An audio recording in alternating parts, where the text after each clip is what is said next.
उसातो को जैसे ही मिस रोज मॉन्स्टर के जंगल में फेंकती हैं, गिरते हुए उसातो अपनी हीलिंग पावर्स की वजह से बच जाता है और उसकी परफेक्ट लैंडिंग हो गई थी। इतने में वो दो बातें जान रहा था कि पहला वो रोज के ऑर्डर के खिलाफ नहीं जा सकता, मतलब ग्रैंड ग्रिजली मारने पड़ेंगे, और दूसरा ये ग्रिजली कितना ही बड़ा होगा, बस 2-3 मीटर का। इतने में वो सच में आ जाता है और वो सच में बहुत ज़्यादा डरावने थे।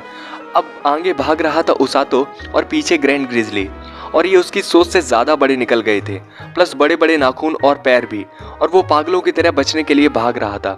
पर इसमें उसकी ट्रेनिंग हेल्प तो कर रही थी, पर एक लिमिट तक, क्योंकि ग्रिजली की स्पीड भी बहुत अच्छी थी।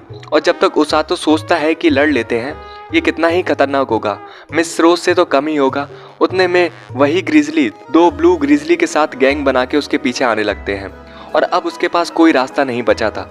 तो उसातो को एक झरने की आवाज़ भागते हुए सुनाई देती है और वो उसमें कूद जाता है, जिससे वो ग्रिजली से तो बच गया था, पर एक नई मुसीबत उसके लिए खड़ी हो गई थी। जैसे उसके सारे कपड़े भीग गए थे और उसके बैग में आग जलाने के लिए कोई भी चीज़ नहीं दी गई थी। तो वो इमरजेंसी राशन और पानी से एक दिन काट लेता है, पर अगले दिन वो फिर से ग्रिजली को ढूंढने निकलता है। जाते वक्त उसका कुछ झाड़ियों से आहट सुनाई देती है, जिससे उसातो ग्रिजली समझ के सावधान हो रहा था, पर वो तो एक अजीब सा चूहे जैसा खरगोश था जो कि घायल था, जिसे देखकर उसातो उसे हील कर देता है। पर इस चीज़ से वो खरगोश शायद उसातो को ज़्यादा ही पसंद करने लगा था और उसातो का पीछा कर रहा था। पर उसातो उससे बोलता है कि मैं तुम्हें अपने साथ नहीं ले जा सकता, क्योंकि ग्रिजली जैसे मॉन्स्टर को पकड़ना है। तो मानो जैसे ये सारी बातें उस खरगोश को समझ आ रही थी, और वो उसातो को अपने पीछे आने का इशारा करती है, क्योंकि उसे पता था कि ग्रिजली कहाँ पर है। और वो उनकी गुफा तक पहुंच गए थे, जहां ग्रिजली अपना आराम से चिल कर रहे थे, जिसको देखकर उसातो को लगता है कि ये तो बहुत ही प्यारे हैं। और वो फिर एक तालाब जैसी जगह से पानी पीता है, जो कि जहरीला था, जिससे उसका पेट में दर्द शुरू हो गया था और उसके हीलिंग मैजिक तक से ज़्यादा कुछ आराम नहीं मिल पा रहा था। पर तभी फिर से खरगोश उसकी हेल्प करती है और उसे एक साफ पानी का तालाब दिखाती है। पानी पीने के बाद उसातो थोड़ा अच्छा फील कर रहा था। इतने में वो देखता है कि वो खरगोश काफी डर रहा था और एक पेड़ पर उसातो चढ़ के देखता है कि क्या बात है, जो कि पहले तो बस किसी के आने की आहट सुनाई दे रही थी, पर थोड़ी देर में उसातो तक की हालत खराब हो जाती है, क्योंकि वो चीज एक बड़ा सा सांप जैसा मॉन्स्टर था, जिसकी आंखों से और पूरी बॉडी से पता चल रहा था कि उस पे खून सवार है। अब 4 दिन हो चुके थे जंगल में, और अभी तक उसातो ग्रिजली के अलावा और उस सांप के अलावा किसी और को नहीं देख पाया था, और उसका डर कुछ ज़्यादा ही बड़ा था, क्योंकि उसने ऐसा कभी किताब में पढ़ा भी नहीं था। लेकिन अब जो भी हो, उसे ग्रिजली का सामना तो करना ही था। वो बस फिर से उन्हें देखने लगता है, लेकिन वो लोग अपने में मस्त थे, जिसे देखकर उसातो को भी अच्छा लगता है। पर अब क्या करें, मिस रोज का ऑर्डर था, उसे तो ग्रैंड ग्रिजली को हराना या कहे मारना तो पड़ेगा ही। उसे एक दिन बार बार खरगोश रोक रहा था, और फिर अचानक से बारिश भी होने लगती है और उसातो भी बारिश रोकने का वेट करता है, पर फिर खरगोश के रोकने पर भी वो चलता जा रहा था। तो देखता है कि ग्रिजली फैमिली के पेरेंट्स यानी ग्रैंड ग्रिजली और ब्लू फीमेल ग्रिजली मरी पड़ी हैं। जिस तरीके से उनकी चोटें थीं, वो उस सांप का ही किया धरा था, जिसे देखकर उसातो सोचता है कि ये तो मेरा शिकार कोई और ले गया, और अगर ये बात मिस रोज को पता चली तो अच्छा नहीं लगेगा। पर वो जैसे ही कुछ करने की सोचता है, एक छोटा सा बेबी ब्लू ग्रिजली पत्थर के ढेर से बाहर निकलता है, जो कि अपनी मरी हुई माँ के पास पहले जाता है और बार बार उठाने की कोशिश करता है।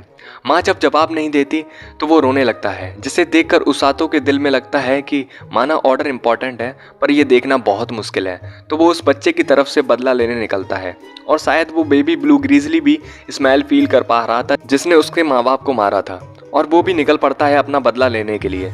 तभी हम वहाँ ट्रेनिंग कैंप पर काजुकी और सुजुने को देखते हैं, जो कि उसातो से मिलने आए थे, जिससे टोंग बताता है कि वो तो जंगल गया है और उसे लगभग 10 दिन हो गए हैं, जिसे सुनकर काजुकी कुछ ज़्यादा ही परेशान होता है।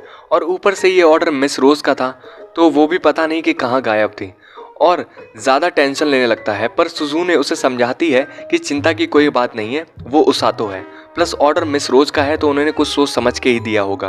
तो जैसे तैसे काजुकी थोड़ा रिलैक्स फील करता है। उधर उसातो ने लकड़ी का भाला बना के उस पर एक्सरसाइज कर रहा था सांप से लड़ने की, और बस इंतजार था उसे ढूंढने का, जो कि वो खरगोश उसमें हेल्प करता है। और जैसे ही कुछ टाइम ढूंढने के बाद उसातो उस सांप को देखता है, तो वहाँ वो बेबी ब्लू ग्रिजली पहले से ही उससे लड़ रहा था। पर वो देखता है कि वो तो बहुत घायल था, और बोलता है कि मैं तुम्हारा बदला लूंगा, पर चलो देखते हैं। और उसातो अपना भाला लेकर सांप की तरफ भागता है जो कि बहुत तेज था। उसातो पहली बार बाल बाल बचा था उसके मुंह से, पर पास आते ही उसातो उसकी एक आंख में अपना भाला घुसा देता है और वो सांप बहुत गुस्से से उसातो पे अटैक कर रहा था। उसातो बस अपने हीलिंग मैजिक से बच रहा था और अचानक से सांप उसका एक हाथ अपने मुंह से पकड़ लेता है, लेकिन सांप भूल गया था कि उसी हाथ में चाकू था जो उसके मुंह के अंदर था और उसातो इसका फायदा उठाता है और उसके मुंह के अंदर से अपना हाथ हील करके उसका चाकू मुंह में अंदर घुसेड़ देता है। पर इससे एक मुसीबत कम होती है कि सांप उसका हाथ छोड़ देता है, पर उसकी बॉडी में जहर आ चुका था जिसे हील करना उसके बाएं हाथ का खेल था, क्योंकि वो जहरीले पानी से हील करना सीख लिया था और वो फिर से उसकी तरफ भागता है। पर जैसे ही सांप अपनी पूंछ से उसातो को मारने वाला था, बेबी ग्रिजली उसकी पूंछ पकड़ लेता है और उसातो उसके ऊपर जंप करके उस सांप के ऊपर चढ़ जाता है। पहले वो मुक्के से मारता है सर पे और दूसरे में जो भाला उसकी आंख में फंसा हुआ था उसे उसातो निकाल कर उसके सर के आर पार कर देता है और अब वो सांप और उसातो दोनों गिर जाते हैं। उसातो को ये जीत लगती है और बेबी ग्रिजली भी उसे पसंद करने लगा था, पर तब उसातो के पास अब इतनी भी ताकत नहीं बची थी कि वो अब बेबी ग्रिजली के घाव सही कर सके या लड़ सके। पर तभी सांप दोबारा उठ जाता है और उसातो को ये अंत लग रहा था। वो बेबी ग्रिजली को भागने को बोलता है पर वो नहीं भागता और अब उसातो मरने से पहले मिस रोज को उल्टा सीधा बोलता है, क्योंकि ये सब उसी का किया धरा था। और जैसे ही सांप उस पर अटैक करने वाला था, मिस रोज अचानक से एंट्री मारती हैं और एक बार में ही उस सांप को मार देती है, जिसे देखकर उसातो उससे पूछता है कि तुम यहाँ पर क्या कर रही हो। मिस रोज बोलती है कि ये सब मेरे एक छोटे से दोस्त की वजह से हो पाया और वो और कोई नहीं बल्कि वही खरगोश कुकुरू था जो कि मिस रोज का पेट है। उसातो पे नजर रखने के लिए उसने ये भेजा था और जैसे ही मिस रोज ये सब बता रही थी, कुकुरू किसी मिशन एक्म्प्लिस वाले फील्ड में लग रहा था। उसातो बोलता है कि ये तो मुझे मिला था घायल अवस्था में, वो भी झाड़ियों के बीच में, पर ये सब कुकुरू की भरोसा पाने की चालें थी और मिस रोज आसपास ही तैनात थी कि जैसे ही कुछ गलत हो तो वो आ जाए। उसातो पूछता है कि ये कौन है। मिस रोज बताती हैं कि ये डीमन लॉर्ड की आर्मी ने बनाया था, जो कि नाइट सिग्लिस के आखिरी मिशन में बच गया होगा और इसी जंगल में रह रहा होगा, पर किसे पता था कि ये ग्रैंड ग्रिजली के फैमिली को मार देगा। वैसे इसे मार पाना एक एलीट लेवल की सेना के लिए मुश्किल था। तो उसातो बोलता है कि फिर मेरे जैसे मासूम को यहाँ पर क्यों भेजा, जिस पर मिस रोज बोलती हैं क्योंकि मैं बस तुम्हें तुमसे थोड़ा सा ज्यादा ताकतवर किसी से लड़ा के देखना चाहती थी। जिस पर उसातो सोचता है चुड़ैल कहीं की, पर रोज बोलती है ये देखकर कि ये तुमने लगभग अकेले किया तो चीजें मजेदार होने लगी और अब मैं कुछ और भी चीजें तुम्हारे साथ ट्राई करना चाहती हूँ। पर उसातो गुस्सा करता है कि मैं अभी मरने वाला था और उसका साइड लेके ब्लू बेबी ग्रिजली मिस रोज पर गुर्राता है। मिस रोज बोलती हैं तो ये तुम्हें पसंद करने लगा है, जिस पर उसातो सोचता है कि शायद क्योंकि अब इसके पास कोई और नहीं बचा है और उसातो उसे सहलाता है और बेबी ब्लू ग्रिजली भी उसे प्यार करता है। मिस रोज बोलती है तुम मेरी तरह हो और बोलती है ओए ब्लू ग्रिजली तुम हमारे साथ आ रहे हो, और इस बात पे वो उसातो को अपनी पीठ पर ले लेता है।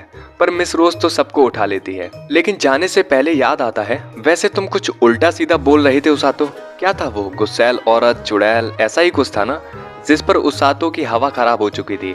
मिस रोज गुस्से में बोलती है भूल जाना, आज तुम्हें अच्छे से नींद आने वाली है, पर आज तुम पास हो गए। वैसे अब तुम तैयार हो मेरे साथ जंग में खड़े होने के लिए। हालांकि अभी भी बेसिक्स कम है, पर इतना सब करने के बाद तुम्हारे पास तो थोड़ा बहुत है जो काम आएगा, जैसे दर्द सहना, फिजिकल एप्टीट्यूड और एक स्ट्रॉन्ग मेंटल स्टेट, क्योंकि बाकी दो हीलर्स के पास ये सब नहीं है। तो ये अलग है और ये गर्व की बात है।